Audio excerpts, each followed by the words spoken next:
నేను కప్పుకున్నది కాంగ్రెస్ కండువా, మనసు మాత్రం గులాబీదే. ఇది దానం నాగేంద్ర స్టేట్మెంట్.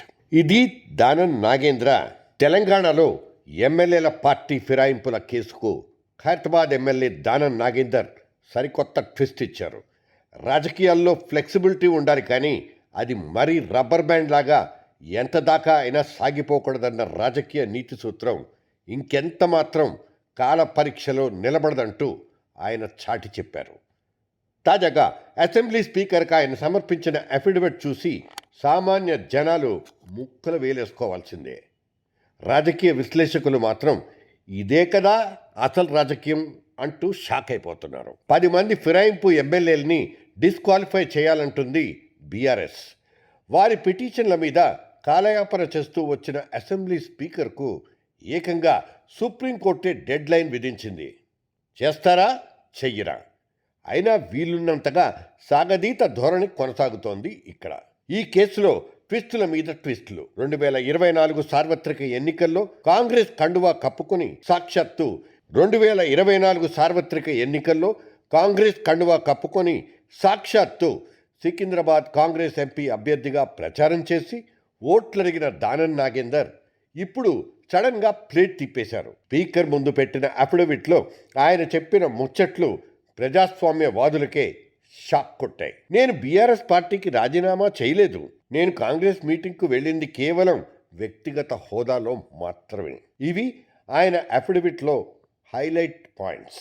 అయితే సికింద్రాబాద్ లోక్సభ ఎన్నికల్లో ఆయన కప్పుకున్న కాంగ్రెస్ కండువా గెస్ట్ అపీరెన్స్ కోసమేనా అన్నది ఇప్పుడు $1 మిలియన్ క్వశ్చన్. నన్ను బీఆర్ఎస్ ఇంకా సస్పెండ్ చేయలేదుగా అంటున్నారు దానం. జనవరి 30న జరగబోయే విచారణలో దానం నాగేందర్ ఇంకెన్ని అద్భుతమైన లాజిక్లు చెప్తారో చూడాలి. బహుశా నేను కాంగ్రెస్ తరఫున పోటీ చేసింది కేవలం బీఆర్ఎస్ బలాన్ని చెక్ చేయడానికే అని చెప్పినా మనం ఆశ్చర్యపోవాల్సిన అవసరం లేదు. ఇవన్నీ చూసిన వాడికి ఒక్కటి మాత్రం అనిపిస్తుంది, ప్రజాస్వామ్యం అంటే ఆటబొమ్మ.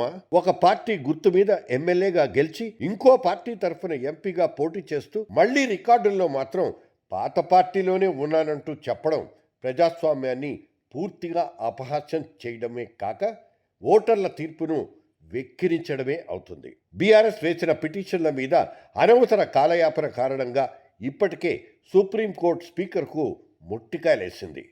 దీంతో ఇరకాటంలో పడ్డ స్పీకర్ ఇప్పుడు ఏం చేస్తారా అన్నది ఆసక్తికరంగా మారింది. విచారణ వేగవంతం చేశామంటూ చెప్పుకోవడానికి చాటుకోవడానికి ఇప్పటికే 7 ఎమ్మెల్యేలకు క్లీన్ చిట్ వేసిన స్పీకర్, విచారణ వేగవంతం చేశామంటూ చాటుకోవడానికి ఇప్పటికే 7 ఎమ్మెల్యేలకు క్లీన్ చిట్ ఇచ్చేసిన స్పీకర్ ముందు ఇంకా 3 చిక్కు ప్రశ్నలున్నాయి.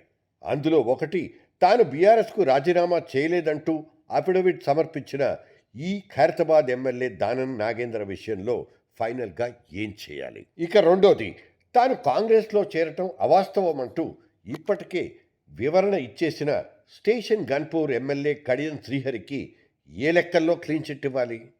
ఎందుకంటే శ్రీహరి కుమార్తె ప్రస్తుతం వరంగల్ లోక్సభ స్థానానికి కాంగ్రెస్ తరఫున ప్రాతినిధ్యం వహిస్తున్నారు. కాంగ్రెస్ వేదికల మీద నిలబడి కూతురికి ఓట్లడిగిన శ్రీహరి తనకు కాంగ్రెస్తో ఎటువంటి పొత్తులు లేవు, ఇంకా బీఆర్ఎస్ పంచనే ఉన్నానంటే జనం నమ్మాలా, నమ్మగలరా? దీనికి ఆ స్పీకరే ఏ సమాధానం చెప్తారో చూడాలి. మూడోది, Jagtial MLA doctor M Sanjay కుమార్కు వ్యతిరేకంగా దాఖలైన పిటిషన్ మీద విచారణ పూర్తయింది. అయితే ఆ తీర్పును స్పీకర్ రిజర్వ్లో ఉంచారు.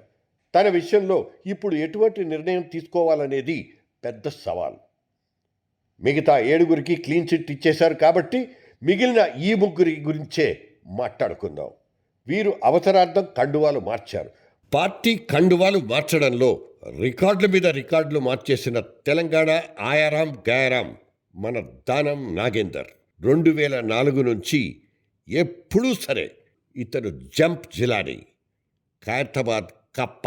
పార్టీలు మారారు, కానీ లాజిక్కులు మాత్రం మిస్ అయ్యారు. కానీ లాజిక్కులు మాత్రం పూర్తిగా మిస్ అయ్యారు. ఈ రంగులు మార్చే రాజకీయాల్ని ప్రజలు పసిగట్టలేరన్న ధీమాయే కదా బంతి స్పీకర్ కోర్టులో నుంచి ఏదో ఒక రోజు ప్రజా కోర్టులోకి వస్తుంది. అప్పుడు వీళ్ళ అసలు రంగు బయటపడుతుంది. మీ సతీష్ బాబు.